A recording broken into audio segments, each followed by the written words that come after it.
the privilege of introducing you to Asad Islam.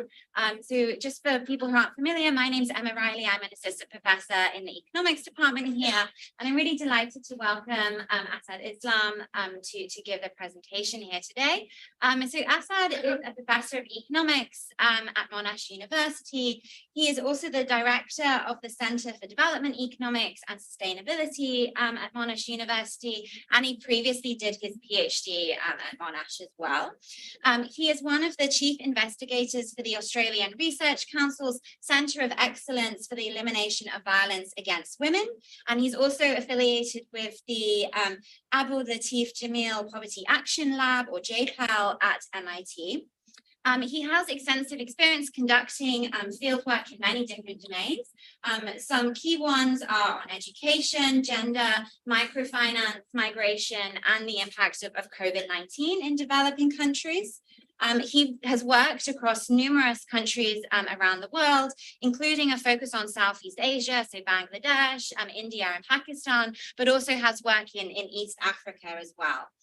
His research has been supported by a variety of different funding organisations, including the Australian Research Council, the UK's Economic Research Council, the Department for Development from the UK and Australia, and the European Commission and World Bank. So with that introduction, I'm really delighted to hand over to Asad today, who's going to be talking about forced displacement, mental health and child development, evidence from the Rohingya refugees. So thank you very much, and over to you, Asad. Thank you, Emma. Thanks for the long introduction. Generous. Okay, so I hope people can hear. So stand by the mic. I think. Yeah, there's a mic here too. So. Okay, all right. So should I be here? Yeah, I think that would be helpful. Okay.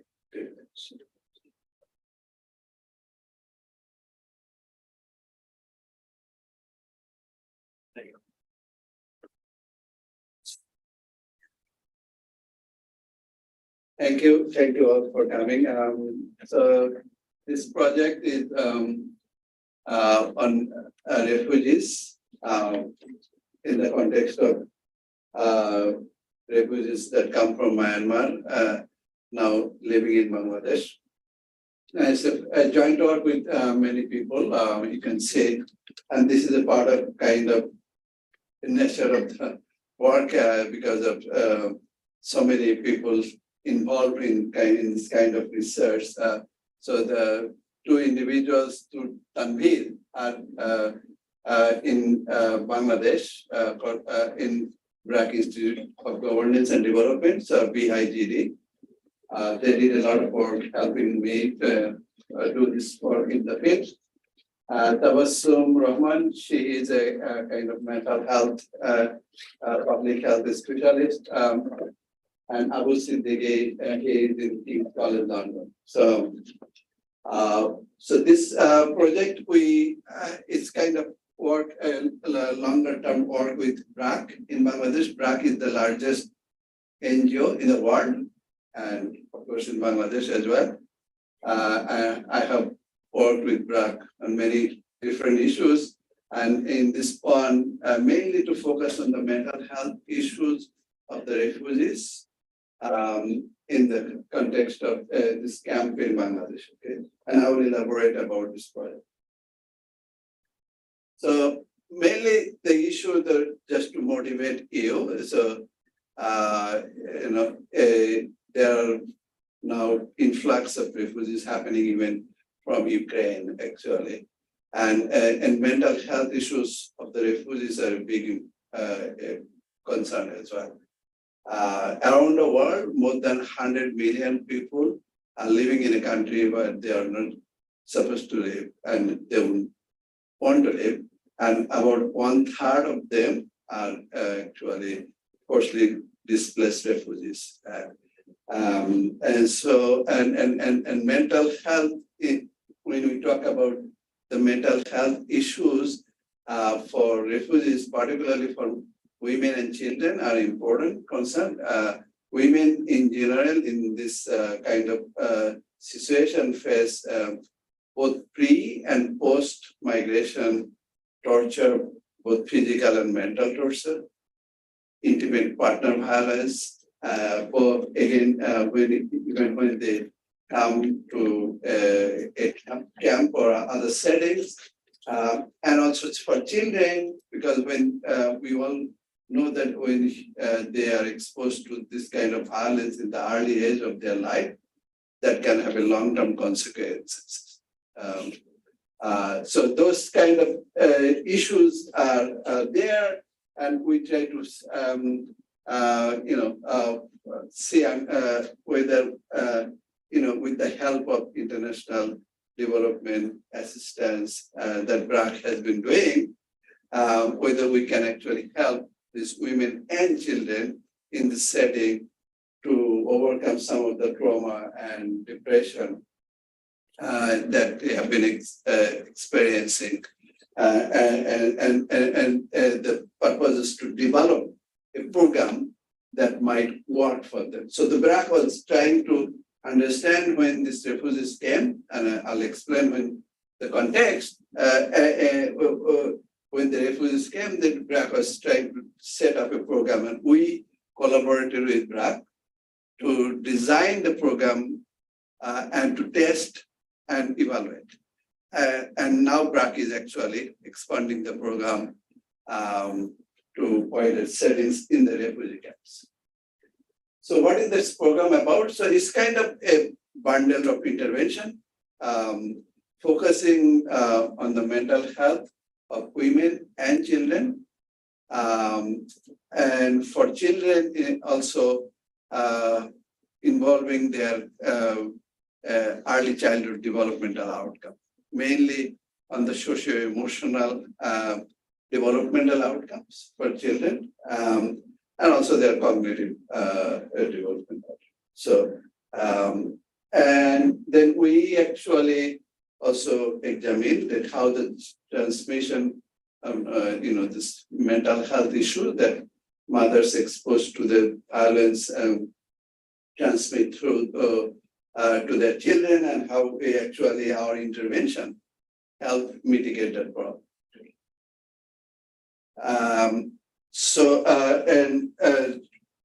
Just to summarize, the results that we find in this study is, the intervention that I will explain to you actually led to a significant decline in terms of the mental health outcome of the women, both trauma and depression. And it also reduced, not to that extent as women, but also helped to reduce the mental health outcome of the children. But more significantly, it improved their, early childhood developmental outcomes. And we also observed that, the mothers and children's mental health are more aligned after the intervention. What it means is that, if the mother's mental health reduced, the children's mental health also helps to reduce it. So we will explain to that result, this result. So before I go to that context and explaining you about the intervention, I just wanted to say that, this is a project that sits with three different things, actually. One, focusing on the mental health issues.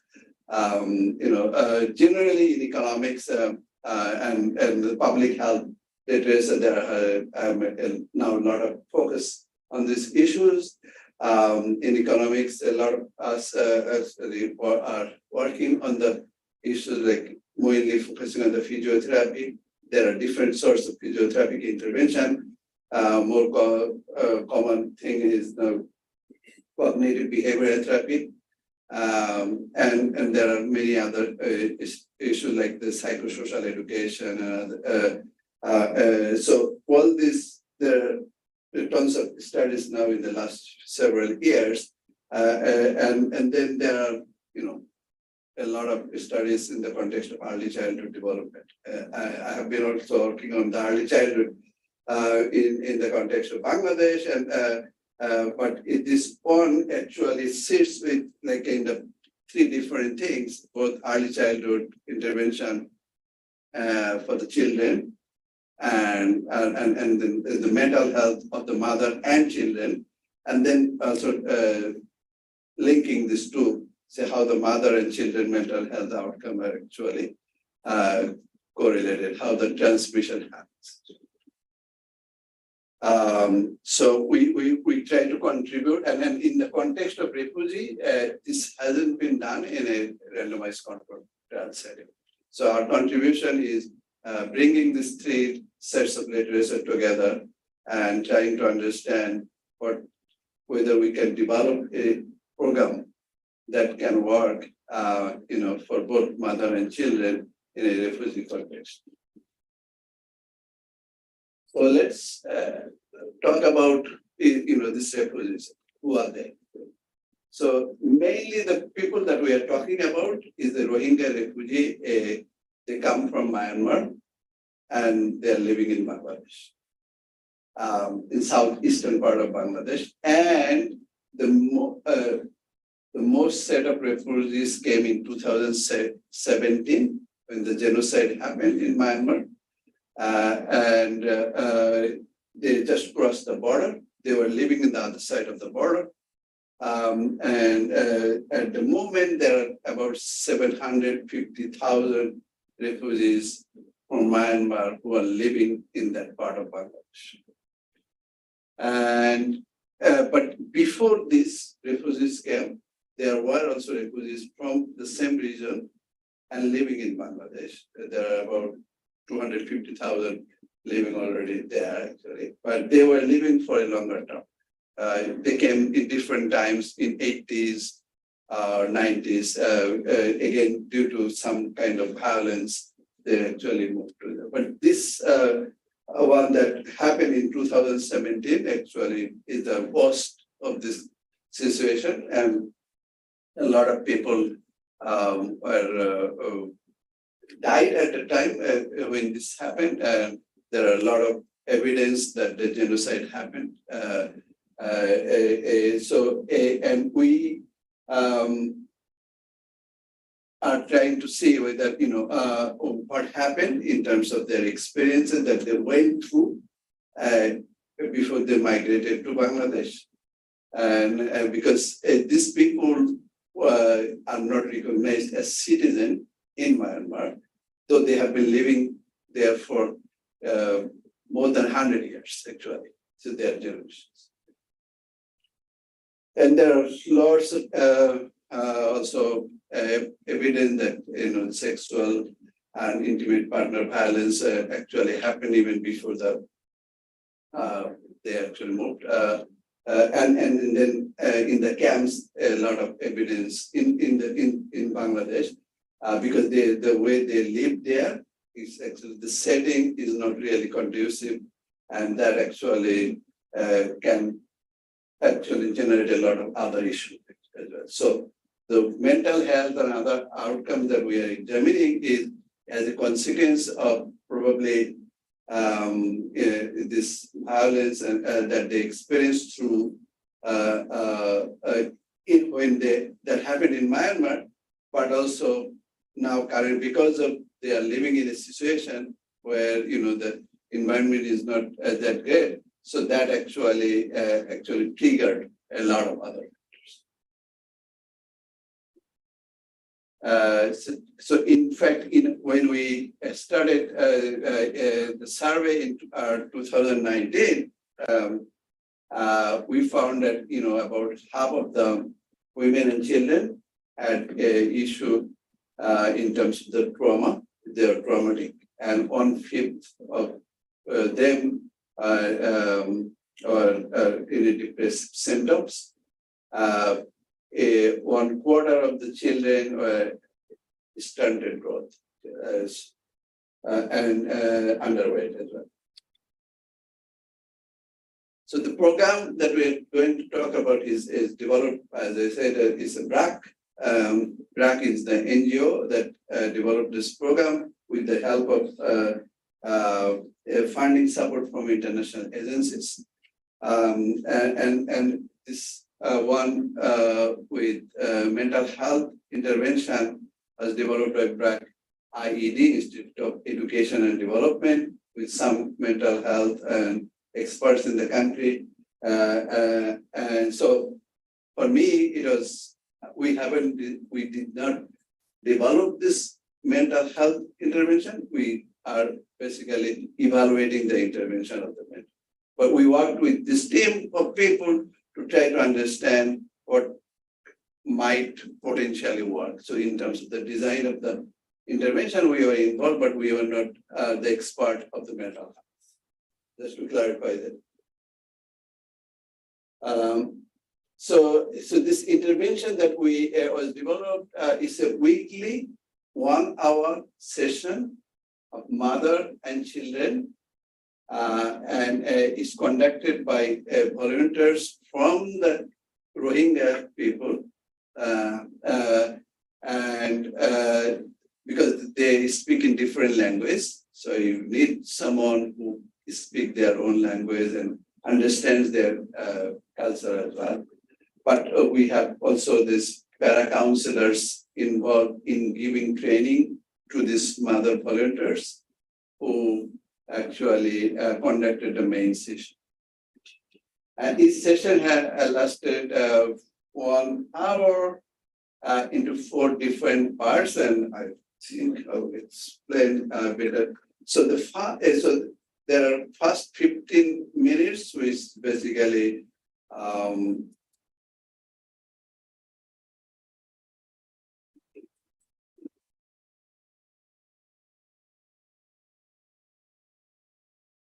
it doesn't take me there. It doesn't work when you load it through a browser.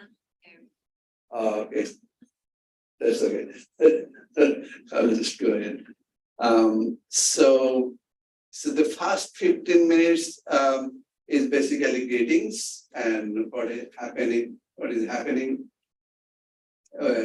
about them. So and there, so this is a group session. So 7 women will be in a group generally and run by this mother volunteers. And then after 15 minutes, then 20 minutes is mainly focused on the women, and the next 20 minutes is focusing on the children.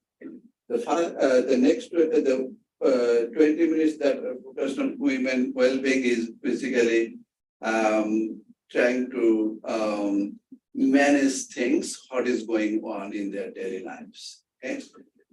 We call my well-being is about their personal well-being, understanding each of the people's circumstances and dealing with them, and the counselors and the mother volunteers will give them kind of appropriate a way to tackle the situation that are happening. Okay.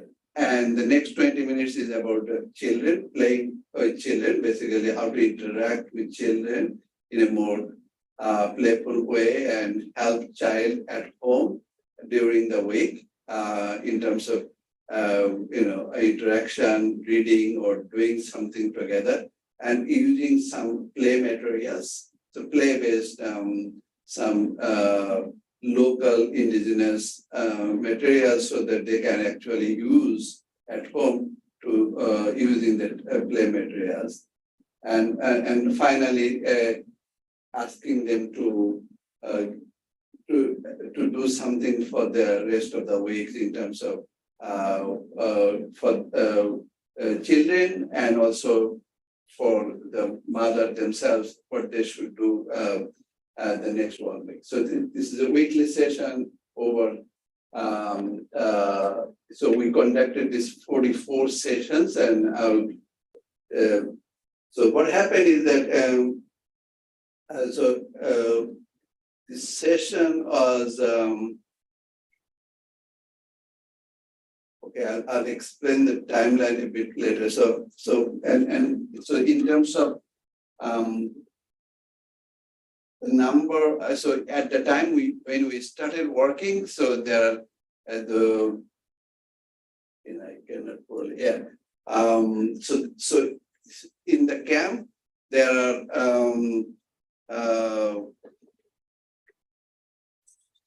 actually, so it's a big area. So you can think of 1 million people living there. Big in the sense that like 1 million people, but in terms of the geography, it's not that big actually. And so within that camp, so they give different names for the camp. So at the time of working, there were 33 camps, and then within each camp there are blocks. Okay? And blocks means so several thousands people are in a block. Okay? And so and then the blocks there were 2,000 blocks at the time when we started to work.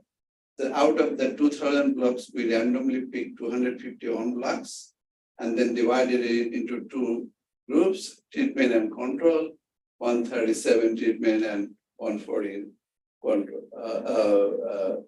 Okay. Control group. So control group means there are no interventions happening at that time. Okay.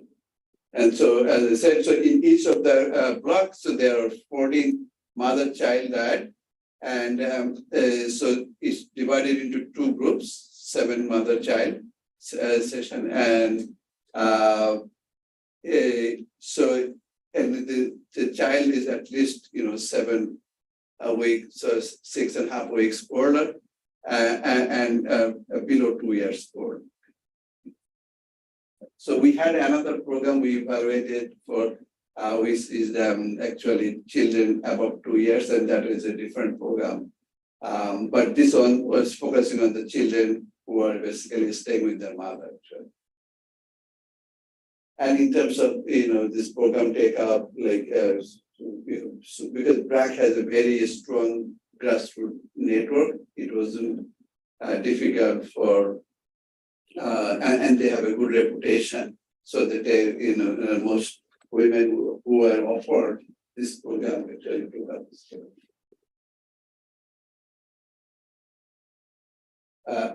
In total, we had about 3,500 mother-child pairs.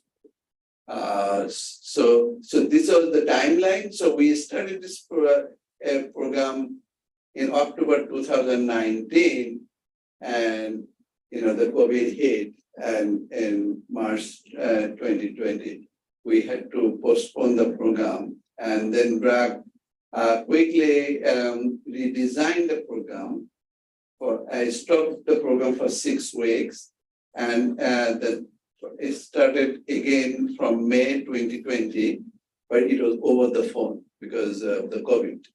So the past 24 weeks was just as I described, but then the remaining 20 weeks was over the phone. So the over the phone intervention was a bit different because we had to squeeze and also things that are relevant for the over the phone to give description was developed.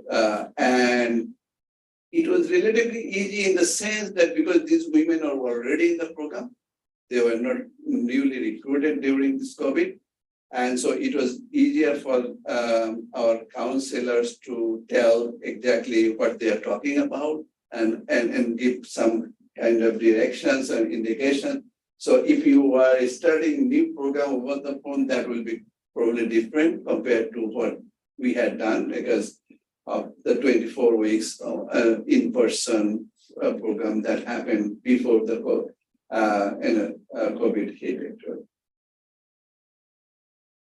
So we use a number of measures for mental health outcomes, basically all the standard mental health measures in terms of the measuring trauma and depression, and also happiness, aspiration, and belongingness measures.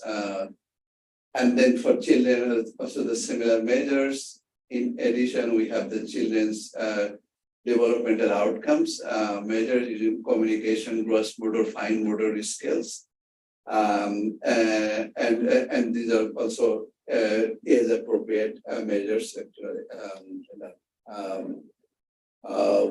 We all, the outcome that I'm going to report is standardized. Yeah, please. I want you to finish this slide. I just had a couple of questions about the intervention and measurement. So I would love to hear a little bit about how the intervention is intended to target such a wide array of both mental health challenges, but also kind of cognitive development issues. I'd also love to hear the kind of time frame in which you measured these things, kind of retrospectively, and kind of how far back. And then, given this intervention, you know, it's a pretty long period of time to be in a program. So, what would the program theory tell us about kind of expected impact as you kind of think about that kind of COVID bump and the shift to telephone services? Like, is it anticipated that people will be doing better in this in these circumstances after 24 weeks, or is it really the full 44? You know, it's kind of scientifically established that the full time is needed. Or I'd welcome any thoughts you have on that. Yeah, no, very good question. I mean, in terms of this outcome measures, there are, I mean, the study that I go through, it's pretty much the outcome standard measures and in the literature. In this context, we focused more on the trauma because of the experience that they went through. Generally, I would say that more on the depression is the mental health in the general population is the focus. Because we had, and then this child developmental outcome is also pretty standard in for the early childhood literacy. Timing, we were not sure actually what to do at the time, because when COVID hit, we could not figure out. And so BRAC wanted to continue this in some forms. And because at the time it was not clear when the COVID will end. So the idea was, when we started the program, our plan, in fact, you know, this all registered, pre-registered in American Economic Association. And so that at the time COVID we didn't hit, and we planned for a 1-year intervention. And we wanted to have that 1-year period, and 44 weeks because we had to postpone in between. So we are not sure actually how long is enough for, you know, ideal intervention. It's a kind of you need to. If you want a clear answer, you need to design an intervention for different time periods and to see whether what's the optimal time period for intervention. But I don't have a clear answer for that. It was more about intuition from the BRAC side, the people on the ground. They feel that they need to continue and push this, so that's what happened. But in terms of the cost effectiveness and other issues, if you want to address, I mean, it's a relatively low cost program. It didn't cost that much. I'll tell you about that, but definitely there might be a scope in terms of, you know, examining the duration of the program. Yeah. Can I also ask 2 questions on that? So firstly, for the volunteer women, like how extensively were they trained, and kind of what was there any monitoring to kind of assess that these volunteers were like following the program as described, and if there was, say, like variations in terms of the quality of the volunteers and their ability to like follow the program? Yeah, so these are BRAC has psychologists, but because you cannot really have that many psychologists, so the program was run by the mother volunteers, but there were para counselors who were basically Bangladeshi. But the para counselors and the volunteers, they interacted more frequently. And even during the session, the para counselors would go initially to check actually how this is running. And BRAC, because of their presence on the ground, I mean, in terms of the monitoring whether the volunteers are working, doing things properly, it has a good record in terms of measuring the presence, and also we have the information in terms of how many sessions and how long the sessions went through, and pretty much good compliance in terms of the polluters. Can I also ask, when it switched to being by phone, did all the women already have their own phone, or did you have to provide? Yeah, so it is so 87% of the women, we would contact them, but not all of them had their own phone. Some people have their friends or neighbors' phone. And again, because of the even the COVID hit, there were things going on the ground because the humanitarian assistance needed to continue. And then BRAC was doing that work, and we were able to use that BRAC connection to connect with the women, and also to get the phone numbers for those who we did not have at the time. But some of them used their phone number from the neighbors. And if you are there, actually, it's a neighbors means like in this kind of space, there are probably 5-6 neighbors. Actually. So it's very close. Any more question? Okay, so I'll skip this for the limit for my conference later, actually. So it's just like, say in terms of the impact, so it's what we see is that on the left top is the trauma and depression. So just focus on the black bar is we see that for both trauma and depression, it reduced significantly. And this is kind of intent to treat effect, which is like everybody who was offered the program, we measure outcome for everybody, whether they participated in few weeks or 44 weeks. So we did not take that into consideration in this results. Okay. And so in terms of the effect size, the trauma reduction is about 0.24 standard deviation and 0.12 standard deviation for depression. And when we look at people who were depressed in the baseline, this is the people for everybody. Okay. And when we looked at only depressed people, we see that a reduction is even not higher, so almost double the size of depression. Okay.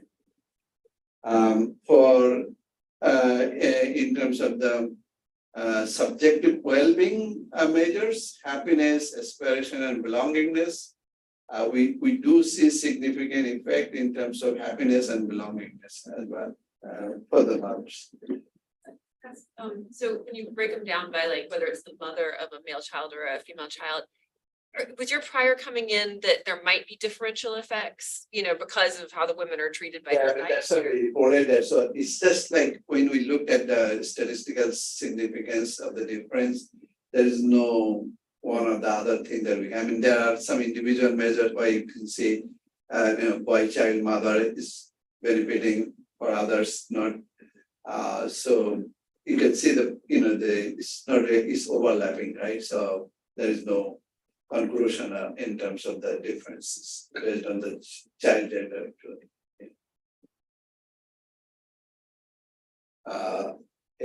So in terms of the child mental health, again, we do see a child mental health also decreased significantly. And more importantly, the child developmental outcome except fine motor skill, all other outcome measures, we see statistically significant difference. Again, we don't see the gender differences for both between boy and girl child, pretty much similar effect for both boy and girl child.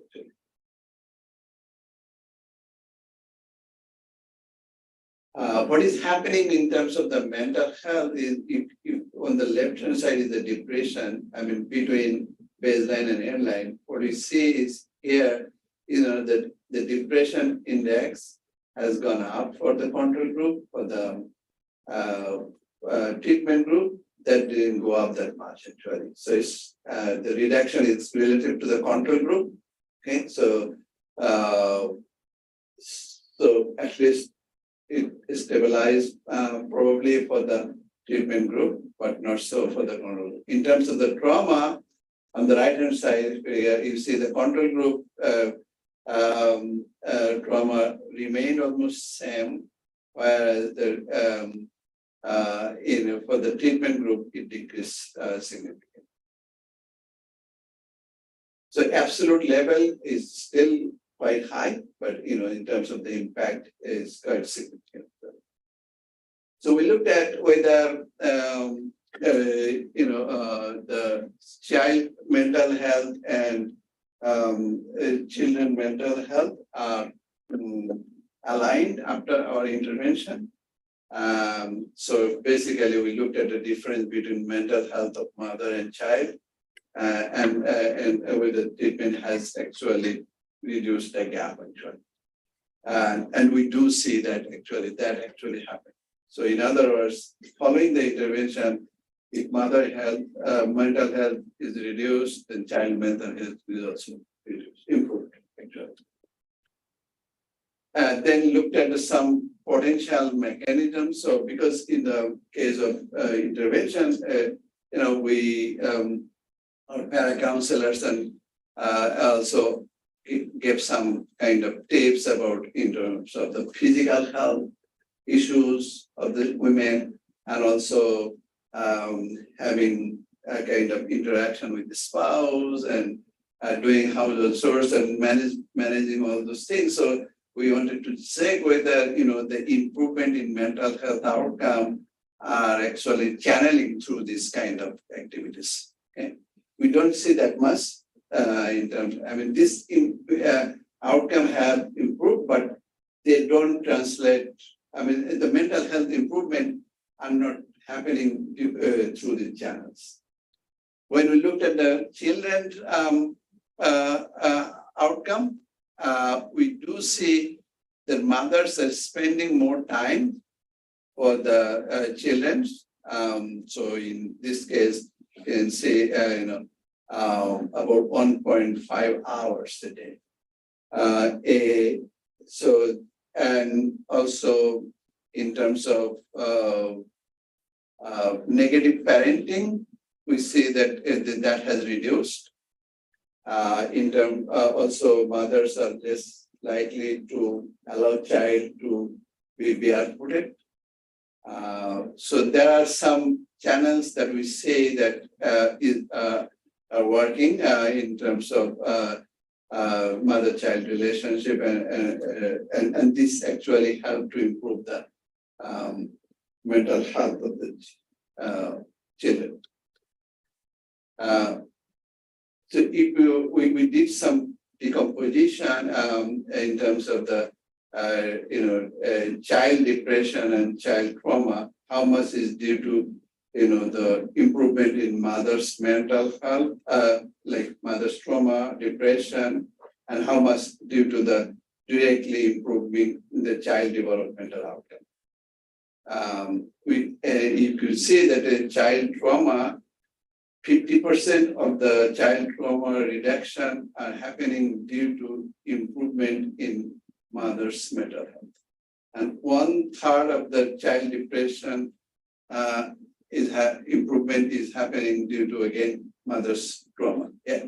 I might be thick-headed about this, but when you showed trauma before, the treatment group stayed flat and then the control group got worse. So how should I interpret this finding for trauma in light that on average the mothers aren't better off in that chart you showed us for baseline? So it's the treatment effect. We are trying to explain how much the treatment effect can be explained by the due to the improvement of mother's trauma. Improvement Mothers aren't better off in the treatment group. better off compared to the control group. Right, but Is it mother's trauma didn't? so it's that mothers stayed they didn't get better, they just didn't get worse.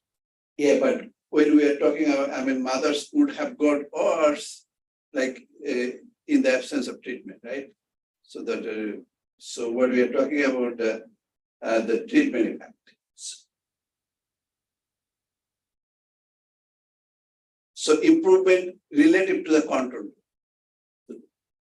Right, so kids did, so I'm just trying to make sense of this, because I'm probably just being thick-headed about it.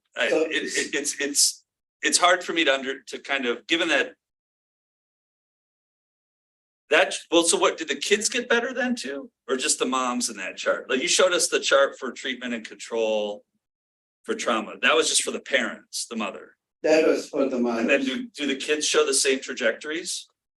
Well, I haven't shown you there actually. So I'm here showing you how much that developmental outcome actually here is Right. due to the But changes. the chart for kids is the same. Yeah. The kids stayed the same, but the control kids did worse. I have to check that actually. We haven't checked it. But all is here are due to, I mean, you know, that we are talking about a treatment effect. It's not whether they are staying flat or, you know, decreased or not. What would have happened in the absence of the treatment actually. Right.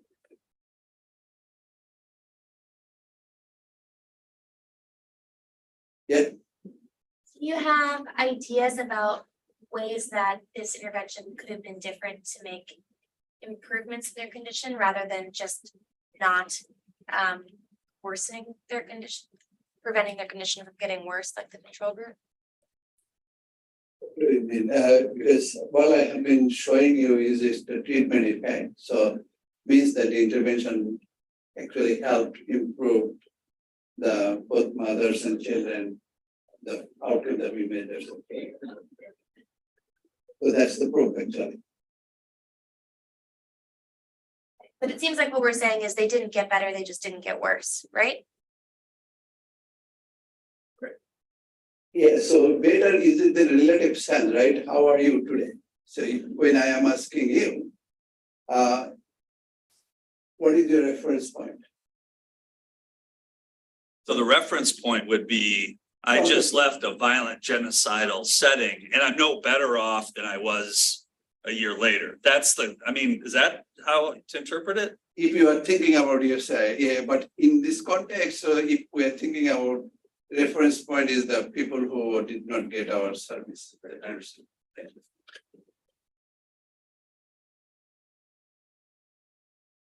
But that's a good point, actually. I've been thinking thoroughly. So in this case, you can say, I mean, what the point I'm trying to say here is, you know, the mother's mental health improvement are a significant predictor of the improvement of child developmental outcome and mental health. If you look at, I mean, here, so this is about child, developmental outcomes. But the program, if you look at the whole improvement, so most of the improvement is happening due to the direct effect of the intervention. Okay. I mean, there are some effects due to the improvement of mother's mental health, the trauma and depression, but that accounts only minor element. Almost 10% of the child development outcome can be explained by the improvement in mother's mental health. The rest is happening due to the direct effect of the intervention actually focused on the play-based intervention between mother and child to have early childhood developmental outcome improved. So basically so there are direct effects and there are effects that are channeling through the improvement in mother mental health. So what here the point is that the direct effect is the significant. And the indirect effect that is happening due to the mother's mental health are there, but that's not that simple.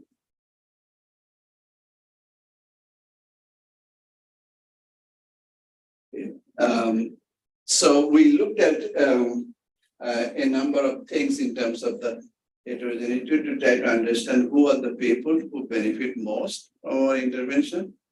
We did a lot of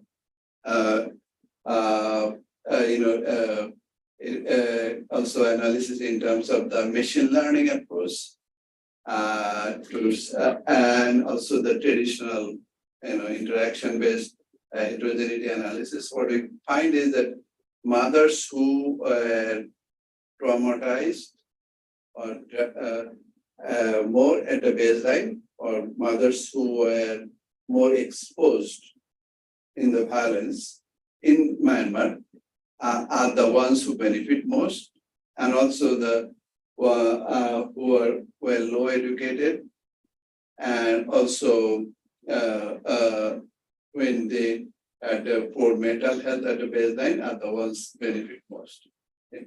So in the paper we did our careful analysis. The details are in the paper. But the point here is to show that the people who were in a worse situation are the ones who benefit most.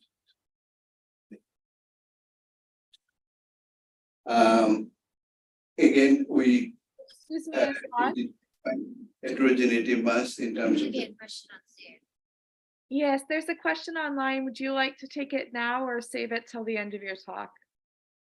yeah, you can raise question now. The question is, were there any ethical concerns given the findings that the control group outcomes worsened over time, or plans to expand the treatment group to the control group? Oh yeah, so I will have the answer in next slide actually. So just wait. Perfect.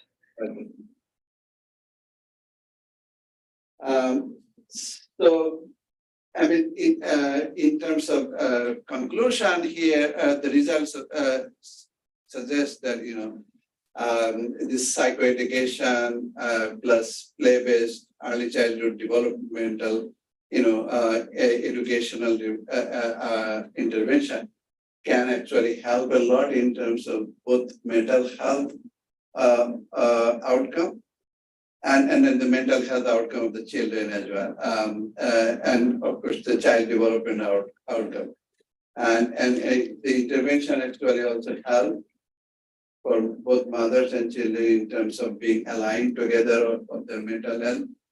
And we see that children who are exposed more and mothers who are exposed more are the ones who benefit most.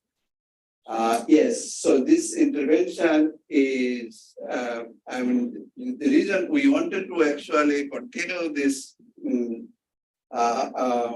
for a longer period, and the BRAC didn't want to wait more than a year. So now we are, the intervention has been offered to all control group. And in addition to the control group, the program has been scaled up and is currently now 17,000 mother and child are benefiting from this program. So if you are thinking about the cost, we have also detailed cost measure in the paper. Is $1 per family per week. So it's not really that costly intervention because it's now been scaled up. My answer is the cost is even lower.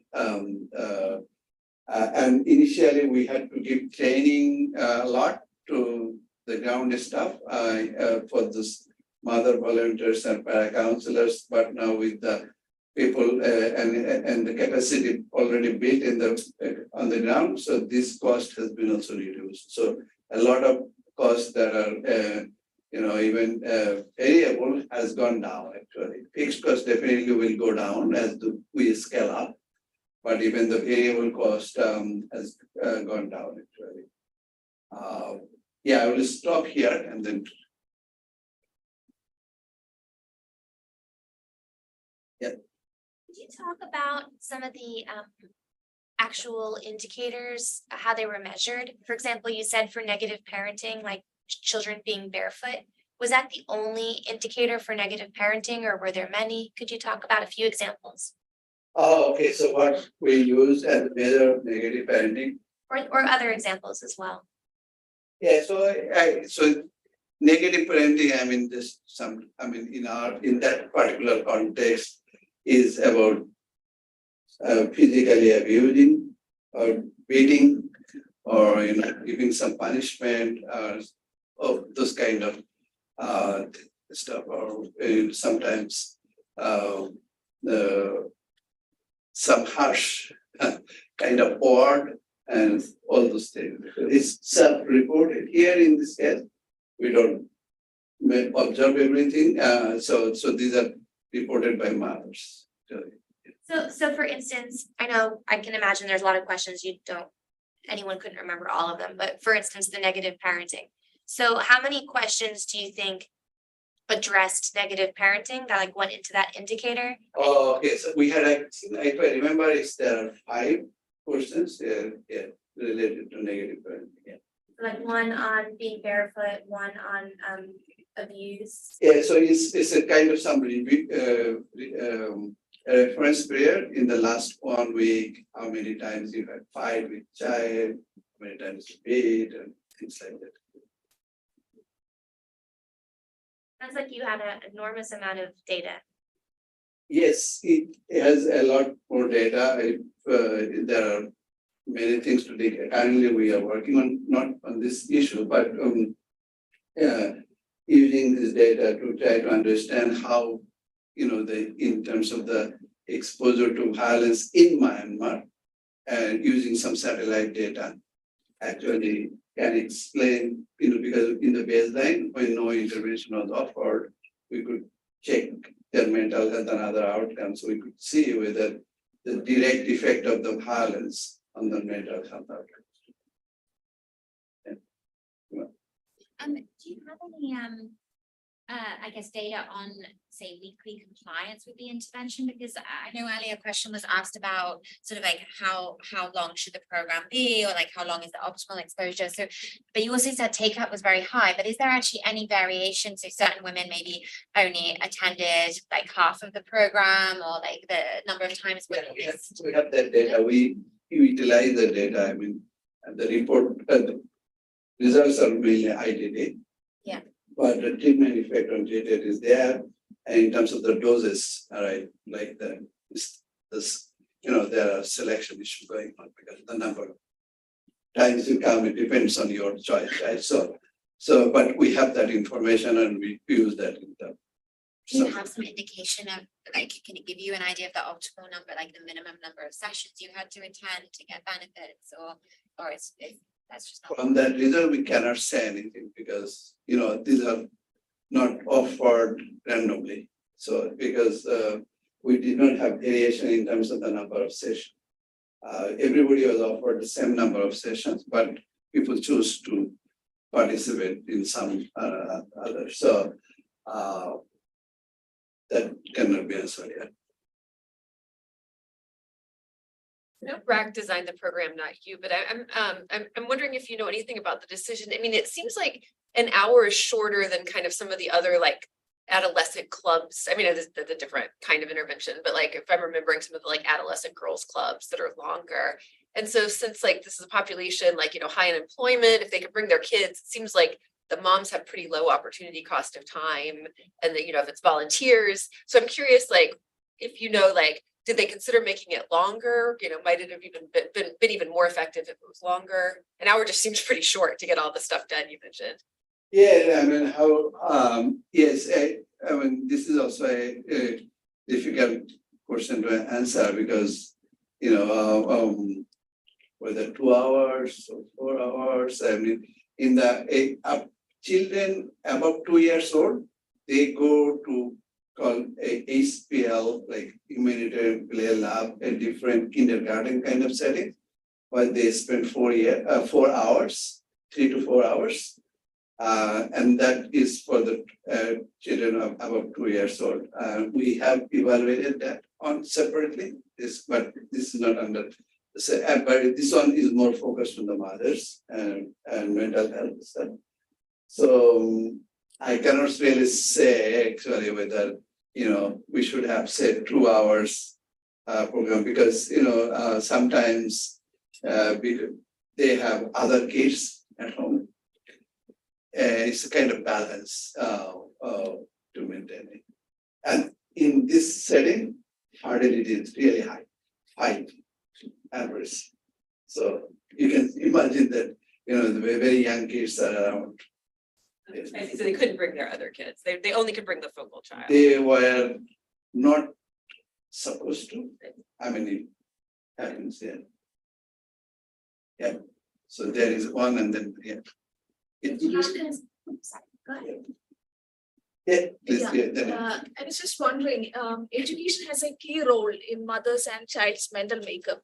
I was just wondering about whether these women have had enough opportunities to educate themselves, because in 2017, we could see a lot of, in Myanmar, the kind of human rights assaults that they don't have even the citizenship and the kind of segregation that they were facing through. So all of a sudden they fled to Bangladesh. And what about the educational opportunities these kids may have there?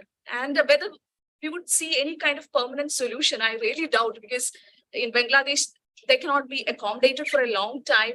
They may have to go back to Myanmar there.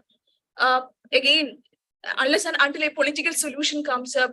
Yeah, so that's a very difficult question actually. So that's the politics between, many partners actually.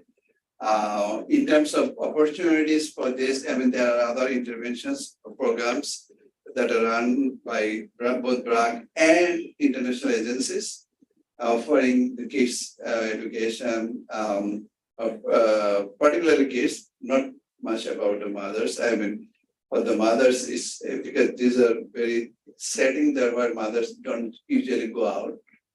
Okay, and they're very conservative. But a lot of activities are happening, but these are situations where no one wants to be there actually. So definitely they want to go back to their place, and depends on how the government and politics play out actually. Sorry, the next one. I can imagine that just the role of psychosocial support is already huge enough. How do you know, or do you have a sense of how to know the difference between the impact of just having someone visit on a regular basis and provide that like communal social support versus the actual components of the training having the impact? Oh, yeah, so in the control group, we did not have that kind of thing, but we had a weekly structured meeting without any kind of support. So that probably will partially answer your question.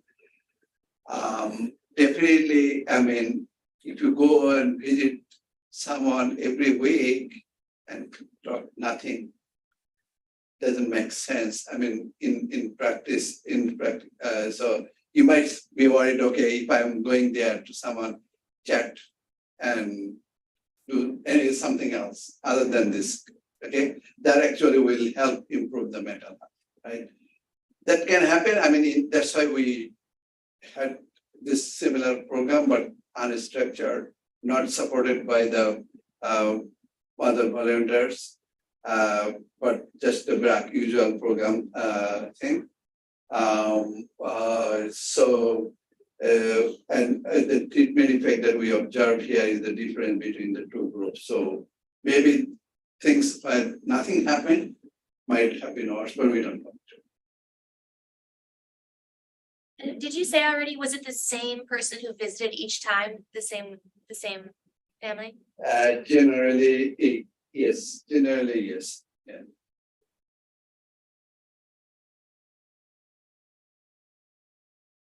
So we're actually out of time. So thank you very much for your wonderful talk. And for the graduate students, Larissa is in charge. Larissa's in charge. So you'll be having lunch. Yeah.